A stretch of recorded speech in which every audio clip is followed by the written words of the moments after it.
Here are the signs, the clear signs that you emasculate your husband and are expressing toxic femininity in your marriage, which we already know we have these behaviors, but the purpose of this video and everything that I teach and share in my videos is for us to take the flashlight out and face these things about ourselves as women, because as long as we deny them, we can't change them.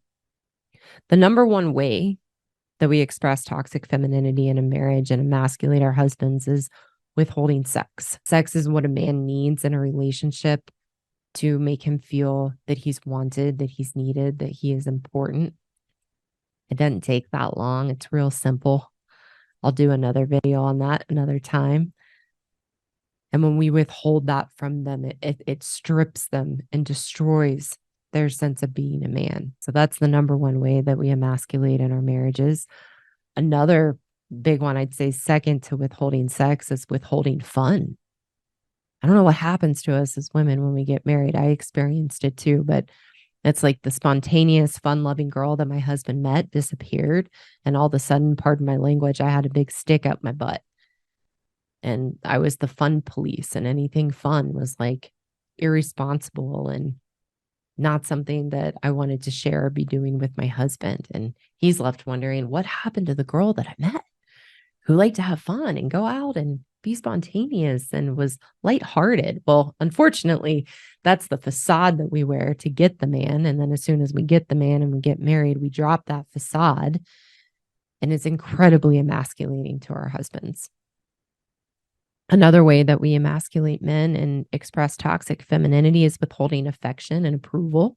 We become the ice queen. And instead of being appreciative of our husbands and showing them that we care and that they matter, we, next way that we emasculate, become very controlling, try to change our husbands, are dismissive of them and their feelings and what's important to them. Being moody and emotionally volatile is another way that we emasculate our husbands and express toxic femininity. To me, this is most expressed as my husband shared with me once he felt safe enough in our marriage to share this with me. I had changed and done a lot of work on myself. He said he used to be terrified of when I would come home in the evenings because he didn't know which Karen he was going to get. Was he going to get Karen in a good mood? Was he going to get shut down Karen? Was he going to get pissed off Karen? Was he going to get ice queen Karen? He didn't know. And it made him walk on eggshells. It made him very weak in himself because I had so much power over him and the overall feel of our home and our marriage by my emotional volatility. Another way that we emasculate and express toxic femininity in our marriages and relationships with men is demeaning them for being men and having men's activities. We make fun of them. We get upset with them if they go and play golf or play video games or go hang out with their buddies and have a beer and watch football.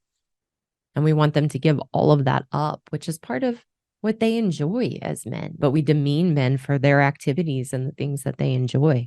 Another way that we emasculate men and express toxic femininity, we try to get them to open up and share their feelings with us. I'm not saying men shouldn't open up and share their feelings, but with their wives or their partners, that's not the appropriate place to do that. I used to drag things out of my husband and get him to open up and share with me his deepest fears and doubts and difficult feelings. And then I would use those as the weapon against him. And then the very thing I said I wanted, which was for him to open up and share emotionally, was then the very thing that I then saw him as weak and wasn't attracted to him. It's not what we really want in a relationship, ladies.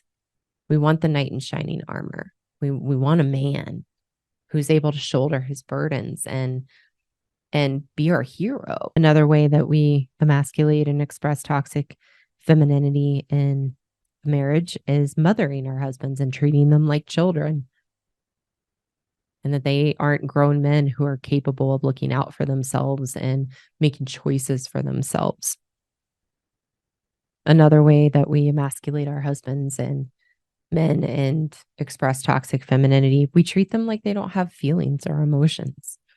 And when they try to express how they might be feeling in the marriage or the relationship, we're very quick to tell them how they're wrong to feel that way and that that's not what we're doing or that's not what we mean. And then they feel like they're wrong and they're out of place and they're the problem.